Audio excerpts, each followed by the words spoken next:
You will give this community your water, or I will take it, and I will bill you for the privilege. Those were her exact words, spoken with the unshakable confidence of a petty tyrant who had never been told no. They echoed in the sterile, beige-painted room of the community clubhouse, a monument to aspirational mediocrity. I just looked at her, this woman named Carol, the self-appointed queen of Whispering Pines Estates, and I felt a profound sense of weariness. I had moved here for peace, not for a war over a garden hose. Let me tell you, if you're looking for stories about righteous revenge, you've come to the right place. Subscribe if you like watching bullies get exactly what they deserve. What would you do if someone tried to steal not just your property, but a legacy left to you by your family? Let me know where you're watching from, I'm always curious. This whole mess started because I wanted to grow tomatoes. After my wife, Sarah, passed away, the big house in the city felt less like a home and more like a museum of a life that wasn't mine anymore. I needed a change, a quiet place to lick my wounds and recalibrate.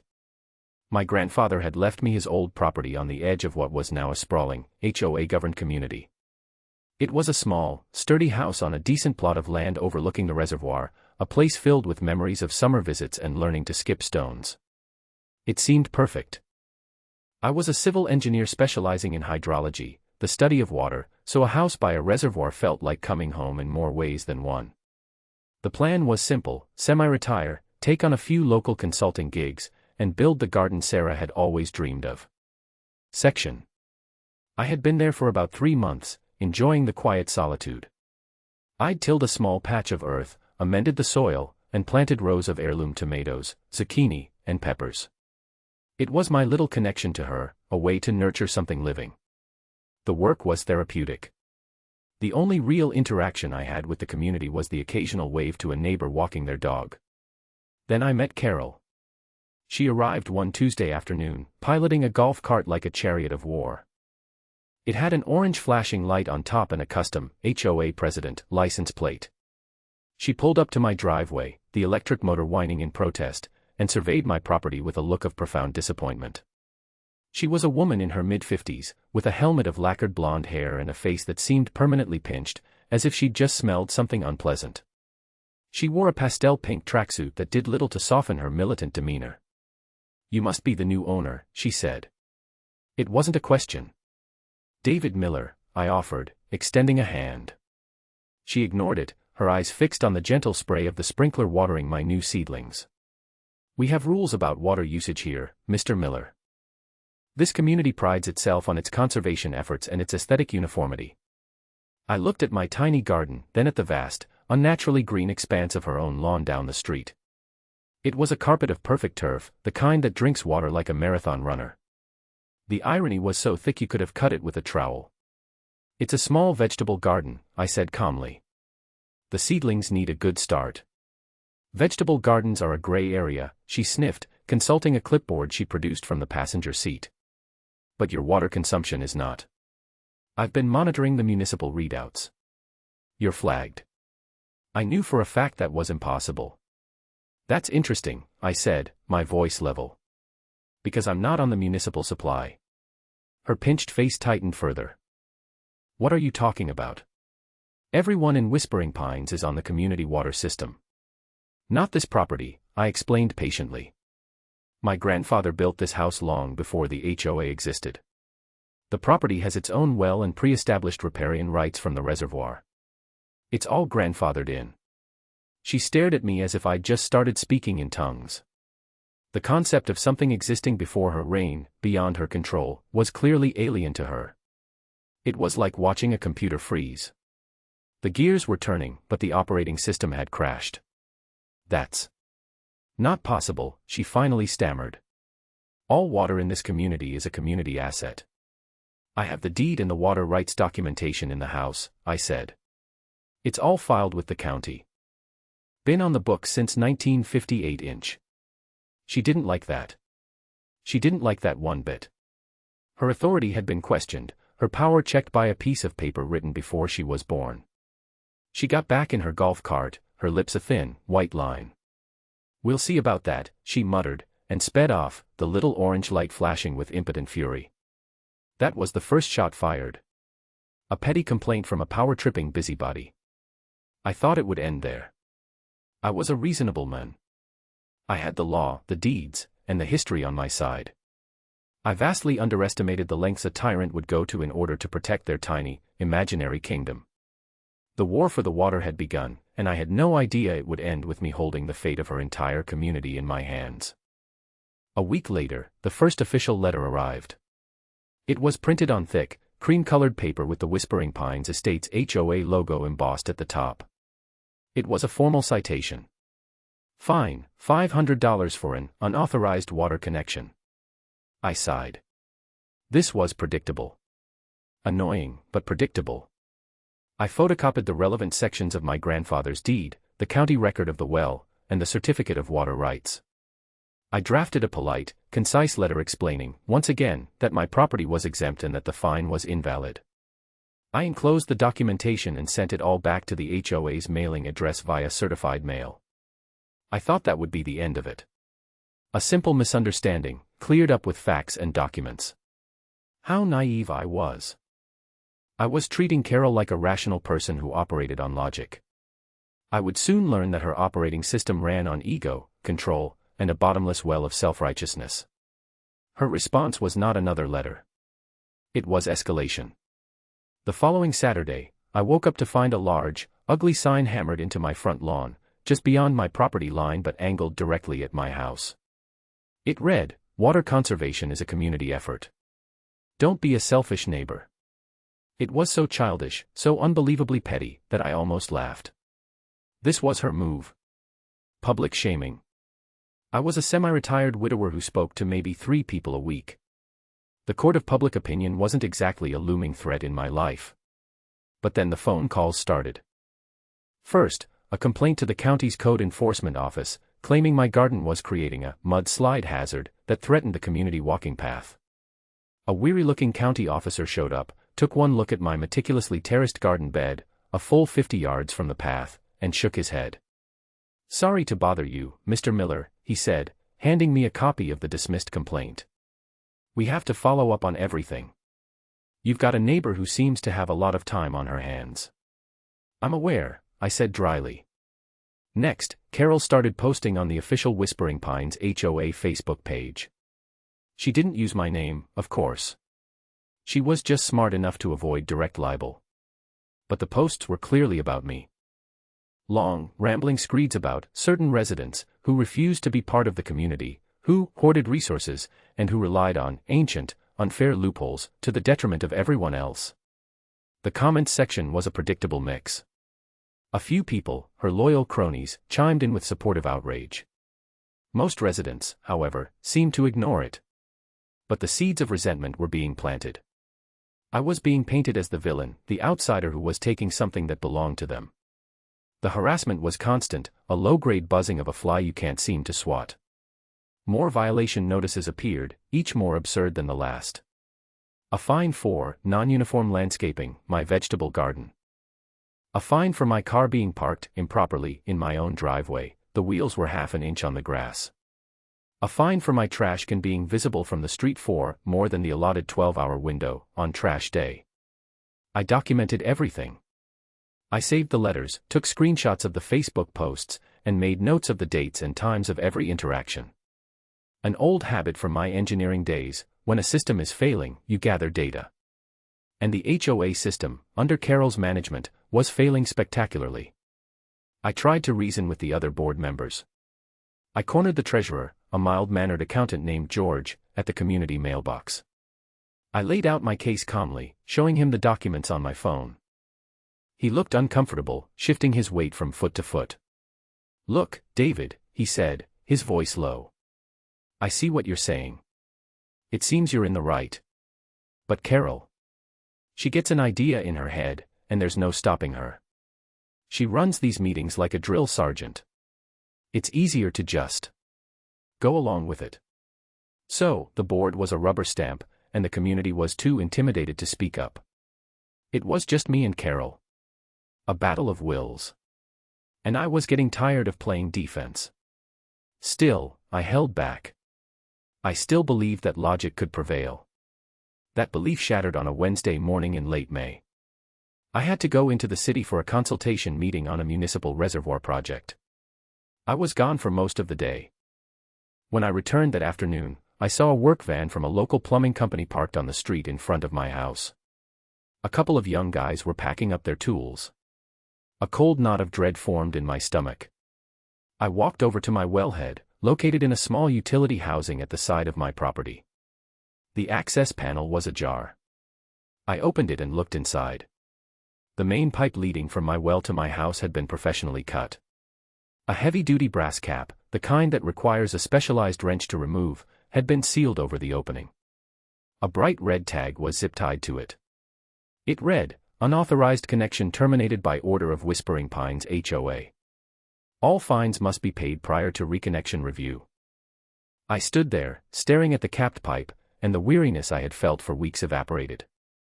It was replaced by something else, something cold and hard and sharp. This was no longer about letters or petty fines. This was a physical invasion of my property. This was destruction of my private infrastructure. This was theft. She had crossed a line. A big one. She had stepped off the map of petty tyranny and into the territory of felony criminal damage. I went inside, my mind strangely calm. The initial shock had given way to a quiet, focused anger. I sat down at my desk, pulled out a fresh legal pad, and uncapped my favorite pen. Sarah had always called it my scheming pen. I had spent my entire career designing, analyzing, and managing complex water systems. I understood them from the bedrock up. I knew that water, like power, always follows a path. It obeys laws, the laws of physics and the laws of men. Carol had broken the latter in her quest to control the former. She thought she was fighting me for a trickle of water for my garden. She had no idea what she had just started. She thought this was about her HOA rules. She didn't understand that I was an expert in the real rules, the ones carved into county ledgers and geological surveys. I wrote 3 words at the top of the page: Project Poetic Justice. The time for being the reasonable, peace-seeking new neighbor was over. Mr. Miller, the quiet engineer, was about to go to work. She wanted a water war. Fine. I was going to give her one. But we wouldn't be fighting on her turf with her petty rules. We'd be fighting on mine. And on my turf, I control the floodgates. My first move wasn't to call a lawyer or the police, though I would do both eventually. My first move was to do what I do best: research. I needed a complete, top-to-bottom understanding of the system I was up against. And in this case, the system wasn't just the HOA, it was the water itself. I spent the next 2 days in the county records office, a dusty old building downtown that smelled of aging paper and weak coffee. The clerks knew me from my consulting work, so they gave me a quiet corner and left me alone. I started by pulling the original plat maps for the entire Whispering Pines Estates development, which was built in the early 1990s. I traced the property lines, the utility easements, and the water infrastructure plans. As I suspected, the developer had connected the entire subdivision to the municipal water supply, which drew its water from the very reservoir my property bordered.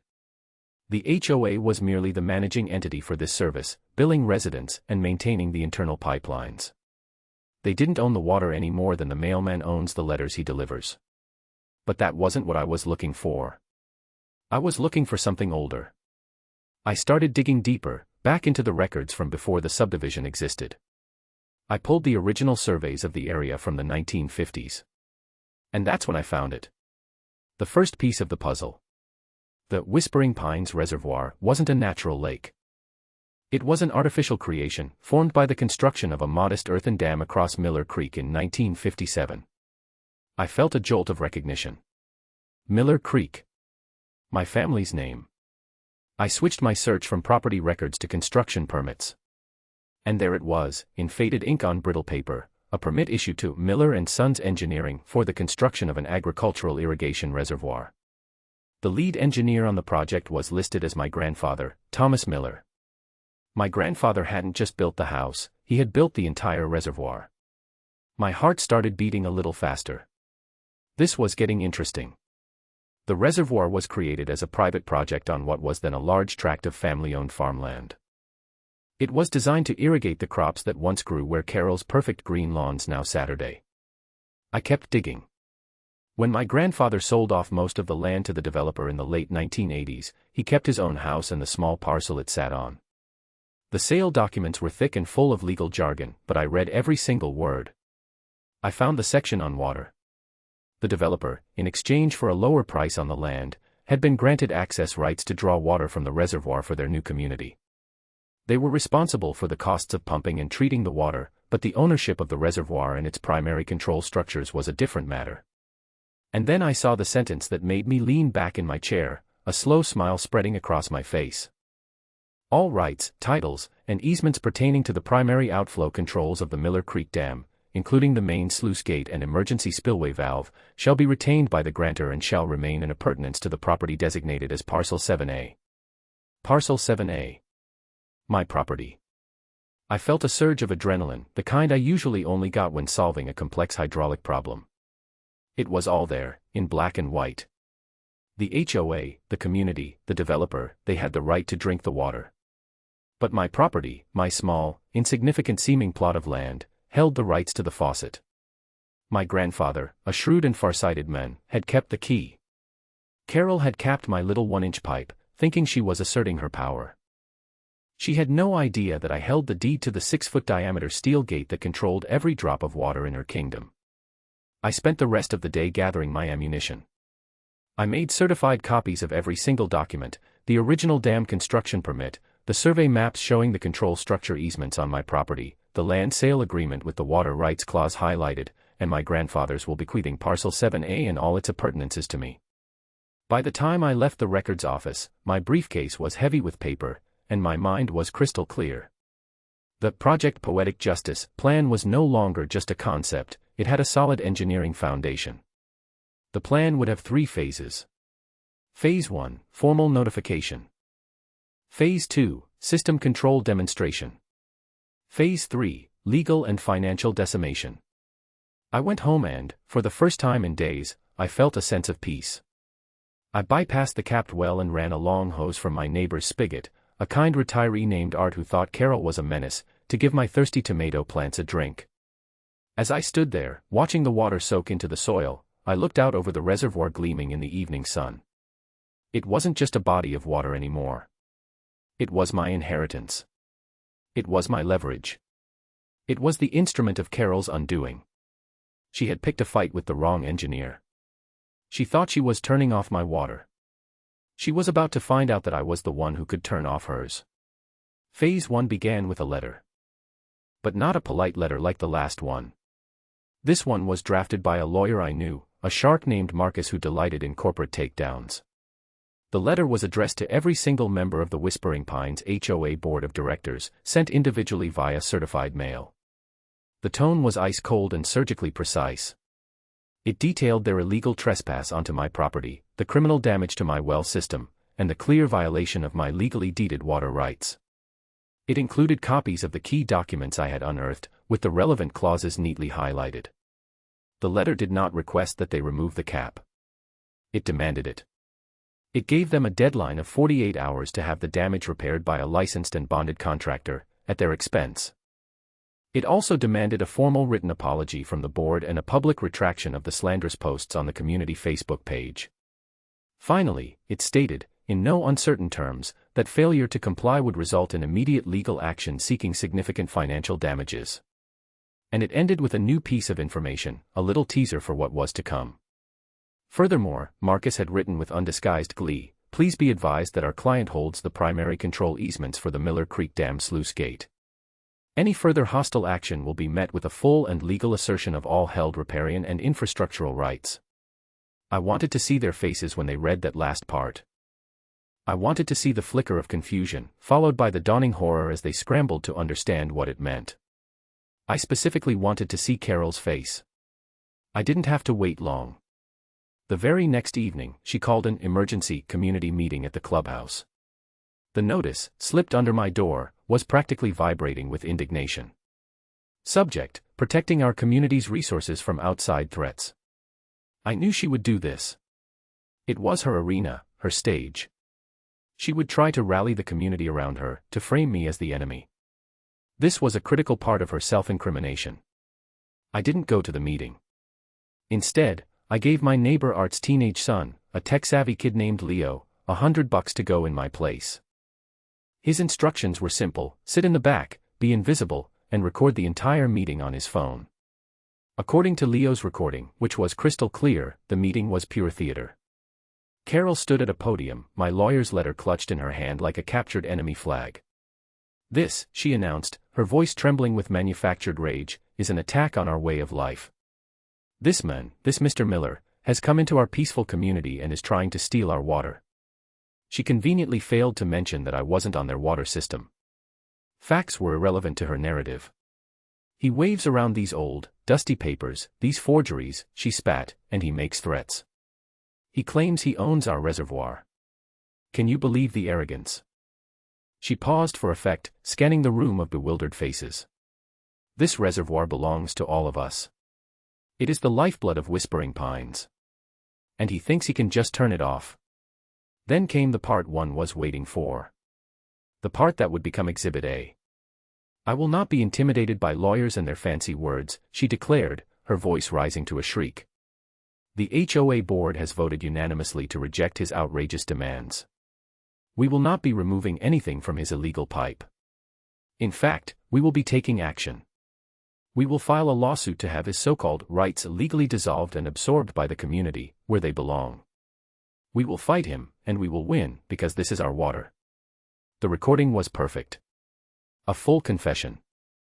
A public declaration of her intent to steal my property, all based on the lie that my documents were forgeries and my rights were invalid. She had just handed me the shovel to dig her own grave. Phase 1 was complete. She had taken the bait. Now, it was time for Phase 2, system control demonstration. The next morning, I woke up before dawn. The air was cool and still. I took a thermos of coffee and a large, heavy wrench from my workshop and walked down the path that ran along the edge of my property, a path that led directly to the western abutment of the Miller Creek Dam. There it was, exactly as it appeared on my grandfather's old schematics. A concrete housing, about the size of a small shed, with a heavy steel door. My property deed included the easement and the right of access. I unlocked the rusty old padlock with a key that had been sitting in a drawer in my grandfather's desk for 50 years. It turned with a satisfying clunk. Inside, the air was cool and smelled of damp earth and oil. In the center of the concrete floor was the control mechanism for the main sluice gate. It was a massive, gear-driven screw mechanism, operated by a large wheel, like something from a submarine. It was old, but my grandfather had built it to last. Solid, over-engineered, and purely mechanical. It couldn't be hacked or remotely bypassed. It could only be turned by hand, by someone standing right here, on my easement. I didn't close the gate entirely. That would have been too drastic, and it could have had serious downstream ecological effects. I was an engineer, not a monster. I just wanted to send a message. A clear, undeniable, physical message. I put my hands on the cold iron wheel and turned. It was stiff at first, but with a groan of protesting metal, it began to move. The gearing system made it surprisingly easy. I watched the position indicator, a simple brass arrow, move along a numbered gauge. I closed the gate by 40%. It was enough. It would reduce the outflow from the reservoir into the channel that fed the municipal pumping station by a significant, and very noticeable, amount. I locked the control shed and walked back to my house. I sat on my porch, sipped my coffee, and waited. Around 8 a.m., it started. I could hear a faint, collective groan from across the neighborhood as automatic sprinkler systems kicked on. But instead of the usual hiss and spray, it was more of a pathetic gurgle. I saw one of Carol's cronies, a man named Bob, come out of his house and stare in confusion at his sprinkler heads, which were dribbling water like a leaky faucet. Within an hour, the Whispering Pines HOA Facebook page exploded. Is anyone else's water pressure low? I can't even get my shower to work properly. What's going on? I called the water company and they said the problem isn't on their end. Carol, of course, was front and center, trying to manage the chaos. We are aware of a water pressure issue and are investigating, she posted, radiating a false sense of control. Please conserve water until the situation is resolved. I let them sweat for about 3 hours. I let the panic build. I let them experience, just for a morning, what it felt like to have their most essential resource threatened. Then, at noon sharp, I sent a single email to all 5 members of the HOA board. The subject line was, System Control Demonstration. The body of the email was short and to the point. Good afternoon, board members. You may have noticed a significant reduction in community water pressure this morning. This is not a malfunction. This is a practical demonstration of the rights and controls vested in the owner of Parcel 7A, as detailed in the legal documents you have chosen to ignore. The main sluice gate of the Miller Creek Dam is currently operating at 60% capacity, a change I implemented this morning to illustrate a point. My documents are not forgeries. My rights are not invalid. I control the gate. Consider this a courtesy. The next time I adjust the gate, it may be in response to further illegal actions taken against me or my property. I expect the cap to be removed from my well and my property restored by 5 p.m. today. Sincerely, David Miller. The silence that followed that email was deafening. The frantic posts on the Facebook page stopped. It was as if the entire community was holding its breath. At 3:15 p.m., a plumbing van, a different one this time, from a much more reputable company, pulled up to my house. The same 2 guys from the HOA board, George the treasurer and another man, got out. They looked pale and refused to make eye contact with me. They directed the plumber, who had the cap professionally and carefully removed in under 20 minutes. George approached my porch, holding a piece of paper. He looked like he was about to be sick. Here, he mumbled, handing it to me. This is a formal apology from the board. We didn't understand. Carol told us the documents were fake. You chose to believe a bully over certified county records, George, I said, my voice flat. That's on you. He just nodded, utterly defeated. We know. Is the water going to come back on now? I took a long, slow sip of my iced tea. I'll think about it, I said. I waited until exactly 5 p.m. Then I walked back down to the dam, unlocked the shed, and returned the sluice gate to its fully open position. Within minutes, I could hear the distant, happy hiss of sprinklers coming back to life all over Whispering Pines. The message had been sent, and it had been received. Phase 2 was a resounding success. But I knew Carol. This wasn't over. A public humiliation like this would not chasten her, it would enrage her. She had been beaten, but she wasn't broken. Not yet. That was what Phase 3 was for. For a few weeks, an uneasy peace settled over Whispering Pines. The attack on my property had been reversed. The community now knew, in a very tangible way, who held the ultimate authority over their water. I was no longer the weird old guy with the garden, I was the man who controlled the dam. Neighbors who used to hurry past my house now gave me tentative, respectful waves. The fawning support for Carol on the community Facebook page evaporated, replaced by an awkward silence. But I knew Carol's brand of evil. It was like a dormant volcano. Quiet on the surface, but with a raging inferno of magma just beneath, waiting for the pressure to build. Her public humiliation was the pressure. An eruption was inevitable. She was smart enough to know that another direct confrontation was a losing battle. She couldn't win a fight about water rights. So she changed the battlefield. She decided to attack me not as a property owner, but as a professional. The first salvo came via a phone call from my old friend and colleague, Mark, who served on the board of the County Water Management District. I did occasional consulting work for them, reviewing engineering plans for new developments. David, Mark said, his voice grave. You need to know something. We just received a formal complaint against you. A very nasty 1-inch. My stomach tightened. From whom? A concerned citizen, named Carol Peterson. She's accusing you of professional misconduct. She claims you're using your position as a county consultant to falsify public records and fraudulently assert control over the Miller Creek Dam to extort your neighbors. I felt a flash of white-hot anger. This was a vicious, calculated escalation. An attack on my property was one thing. An attack on my professional reputation, the one thing I had spent 40 years building, was something else entirely. She was trying to ruin my livelihood, to poison the well of my career. She's also claiming you're deliberately mismanaging the dam to create an environmental hazard, Mark continued. She sent copies of her complaint to the State Environmental Protection Agency. This is a serious mess, David. The board has to launch a formal investigation. Your consulting contract is suspended pending the outcome. So there it was. Her revenge. She couldn't turn off my water, so she was trying to turn off my income. She was using her position as HOA president to lend a false air of credibility to her lies, painting a picture of me as a corrupt, dangerous engineer abusing his power. It was a mirror image of her own behavior, a classic narcissist's projection. This was the final push. The moment my strategy shifted from defense and demonstration to total annihilation. She had made it personal. Now, so would I. This is when the whistleblower appeared. Sometimes, when you're fighting a dragon, you find out that not everyone in the castle is loyal to the beast. I received an email from an anonymous address. The message was short. I was the HOA secretary for 10 years before I retired. Carol is a crook. I have things you need to see. Meet me at the diner in the next town over. Tomorrow. 10 a.m. Come alone. I was cautious, but the potential was too great to ignore. The next morning, I drove to the designated diner.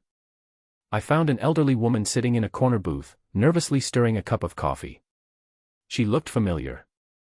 I recognized her as Martha, a woman who had lived in the community for decades. Mr. Miller, she said, her voice a little shaky. Thank you for coming. I was so afraid to do this, but what she's doing to you. It's just wrong. She's a bully. I watched her do it to people for years. She slid a thick manila envelope across the table. I was supposed to shred these when I retired. Carol's orders. But I never did. My conscience wouldn't let me. I opened the envelope. Inside were copies of old HOA financial statements, meeting minutes that had been officially lost, and correspondence between Carol and a developer. My blood ran cold as I started to read. It was all there. A systematic, long-term pattern of fraud and embezzlement. Carol had been using a shell company, owned by her brother-in-law, for all of the HOA's landscaping and maintenance contracts. They were billing the community at triple the actual cost and pocketing the difference. Over the years, she had siphoned off hundreds of thousands of dollars from the residents' HOA fees. But the real bombshell was in the developer's correspondence. The developer was planning a new, massive luxury housing project on the land adjacent to Whispering Pines. Their biggest hurdle was water access. The correspondence laid out a secret deal in plain, damning detail. Carol was going to use her power as HOA president to seize my water rights under the guise of community benefit. Then, she would have the HOA approve a plan to sell massive amounts of water from our reservoir to the new development.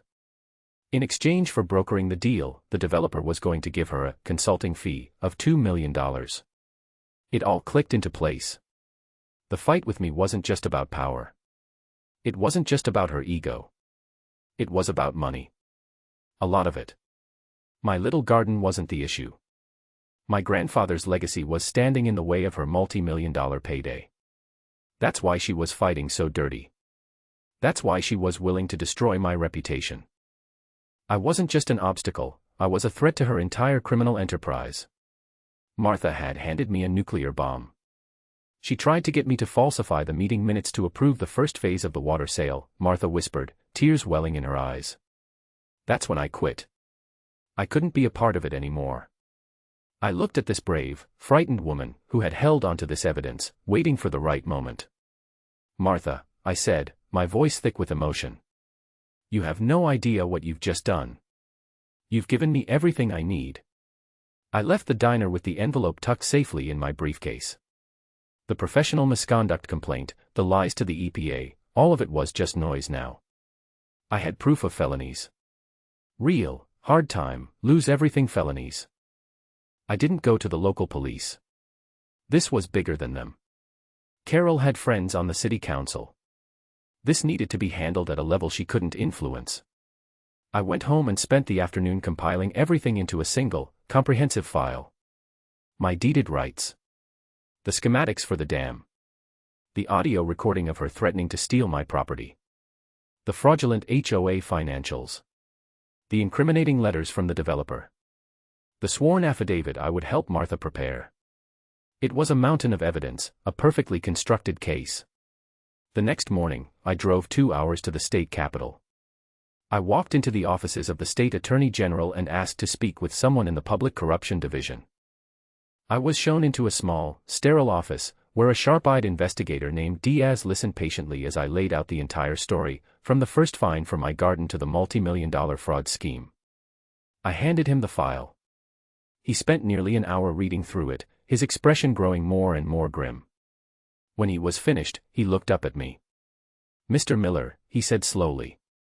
"If this is all legitimate, what you have here is one of the most comprehensive cases of public fraud I've ever seen. This isn't just an HOA dispute. This is a criminal conspiracy." "It's all legitimate," I said. "And I'm prepared to testify to every word of it." He nodded, a thin smile on his lips. "I think it's time the state of HOA pay a little visit to Whispering Pines Estates." Phase 3, legal and financial decimation, was now officially underway. And this time, I wasn't the one executing it. The full weight of the state's justice system was. Carol had picked a fight with an engineer, but she had ended up in a war with the Attorney General. It was a war she could not possibly win. The next 2 weeks were a blur of quiet, intense activity. I met several times with investigator Diaz and his team, walking them through the engineering documents and the financial records. They interviewed Martha, who, with the promise of immunity and protection, gave them a detailed, damning statement. They started subpoenaing bank records for Carol and her brother-in-law's shell company. The net was being drawn, slowly and silently. Meanwhile, in Whispering Pines, Carol was on a victory tour. My consulting contract was still suspended, and the county's investigation into her false claims was proceeding at a snail's pace. From her perspective, her plan had worked. She had successfully painted me as a corrupt villain and neutralized me as a threat. She became even more insufferable, strutting around the neighborhood with a smug sense of triumph. She called another community meeting. The official purpose was to update residents on the ongoing water security crisis. The real purpose, I knew, was to spike the football. To stand in front of the community and declare victory over the evil outsider. This was the moment Diaz had been waiting for. "We'd like to attend that meeting, Mr. Miller," he told me over the phone. "My team and I. We'll be in plain clothes. Just a few concerned residents. Let her have her moment. Let her feel safe." The night of the meeting, the clubhouse was packed. Word had spread, and people wanted to see the drama unfold. I walked in and took a seat in the back row. When Carol saw me, her face curled into a triumphant sneer. My presence, she thought, was an act of desperation from a defeated man. She took the podium, basking in the attention. "Thank you all for coming," she began, her voice dripping with false sincerity. "As you know, our community has been under threat from an individual who sought to use fraudulent documents to seize control of our most precious resource, our water." She went on for 10 minutes, weaving a masterful tapestry of lies. She portrayed herself as the heroic protector of the community, the brave leader who had stood up to a powerful and corrupt engineer. She announced that the county's investigation was proving her right, and that soon, my so-called rights would be permanently transferred to the HOA. "The threat has been neutralized," she declared, her eyes locking on mine. "Whispering Pines is safe. Our water is secure. And we have shown that we will not be bullied." A smattering of polite, uncertain applause filled the room. This was her moment of triumph. The peak of her power. And that's when I stood up. "That's a very interesting story, Carol," I said, my voice calm and carrying easily through the quiet room. "But it's not the true one. Would you all like to hear the true story?" A murmur went through the crowd. Carol's face flushed with anger. "You are out of order, Mr. Miller. This is my meeting." "I don't think so," I said. I pulled out a small remote and clicked it. The projector screen behind her, which she had been using to display the HOA logo, flickered to life. The first slide appeared. It was a high-resolution scan of my grandfather's deed, with the water rights clause circled in red. "This is not a forgery, Carol. This is a certified county record." I clicked again. The next slide was a diagram of the Miller Creek Dam. I didn't seize control of the dam. My family built it. My property has always held the control rights. Click. The next slide was a transcript of the audio recording from her last meeting. Her own words filled the screen: "We will file a lawsuit to have his so-called rights legally dissolved and absorbed by the community." "This is you, in your own words, declaring your intent to steal my legally owned property," I stated, my voice like ice. Carol was sputtering, her face turning from red to a blotchy purple. "This is slander. These are lies. He's the criminal." "Speaking of criminals," I said, clicking to the next slide. It was a flowchart, simple and devastating. It showed the flow of money from the HOA's bank account to her brother-in-law's shell company, and then into a private account in her name.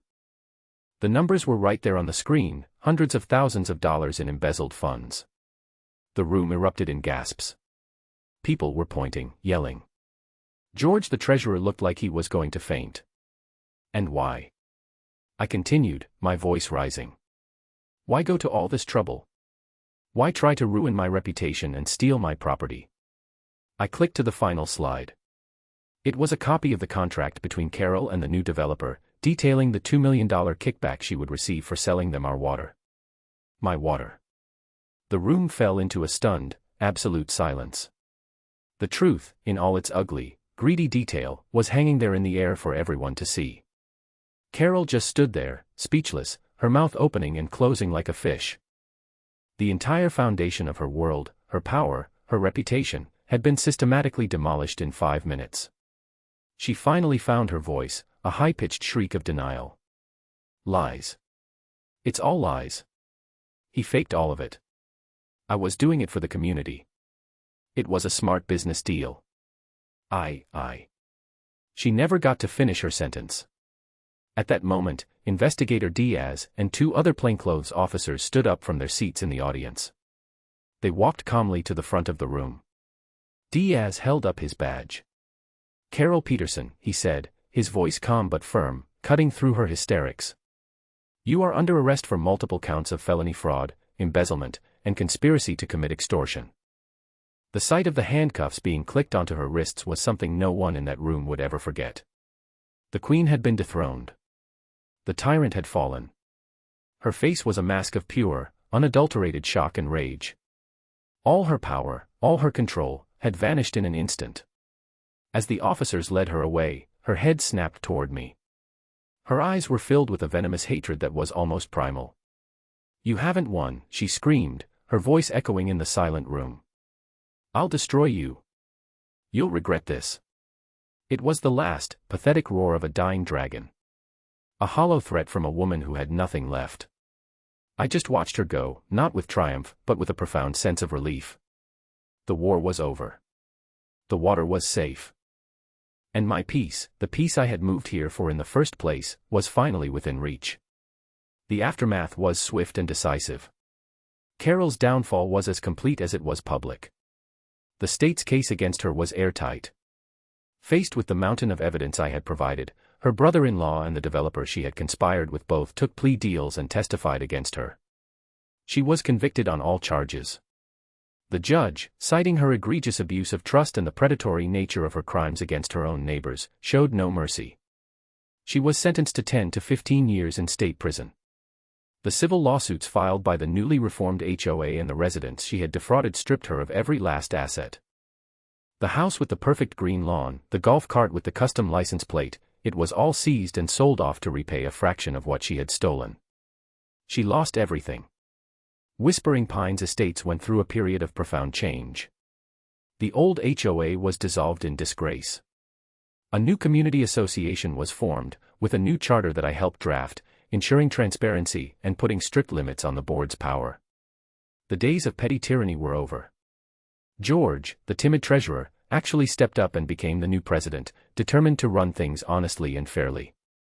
The community treated me with a new kind of respect, tinged with a little bit of awe. I became the reluctant, quiet hero of the neighborhood. People would stop by to thank me, often leaving baskets of vegetables from their own gardens at my door. They had been liberated from a bully, and they were grateful. I worked with the new board and the county to establish a formal, legal water-sharing agreement. It guaranteed the community's access to the reservoir in perpetuity, while formally reaffirming my ownership and control rights. It was a fair, sensible solution, the kind of thing that could have been achieved with a simple conversation if Carol had been a reasonable person. But she wasn't, and her refusal to be reasonable had led to her own ruin. Poetic justice, indeed. The county's internal investigation, now armed with the truth, swiftly dismissed Carol's complaint against me. They issued a formal apology, and my consulting contract was immediately reinstated. My professional reputation emerged not just intact, but enhanced. I was the engineer who had not only understood the system but had the integrity to defend it. With the legal battles over and the community healing, I finally found the peace I had been seeking. My life fell into a quiet, comfortable rhythm. I took on a few interesting consulting projects, but I spent most of my days in my garden. My tomato plants, now free to drink their fill from my own well, were thriving. They grew tall and heavy with fruit, their vibrant red a stark contrast to the memory of Carol's ugly violation tag. The garden became my sanctuary, a living monument to Sarah and a symbol of my quiet victory. Sometimes, in the late afternoon, I would sit on my porch with a glass of iced tea, looking out over the reservoir. My reservoir. My grandfather's legacy. The water was calm, the surface like glass, reflecting the blue sky. It was no longer a source of conflict, but a source of tranquility. The quiet hum of the neighborhood, kids playing, lawnmowers running, neighbors chatting over fences, was the sound of a community at peace, freed from the shadow of its fallen tyrant. I had never wanted a fight. I was a man who built things, not tore them down. But when a bully pushes you, when they threaten your home, your family's legacy, and your very livelihood, you have to push back. I was fortunate that my life's work had given me the perfect tools to do so. Carol thought she could win by being the loudest voice in the room. She learned the hard way that true power isn't about shouting and threats. It's about understanding the foundation of things, knowing where the real control lies, and having the patience to wait for the perfect moment to turn the wheel. She tried to take my water, and in the end, she was washed away by a flood of her own making. And I was left in peace, right where I wanted to be.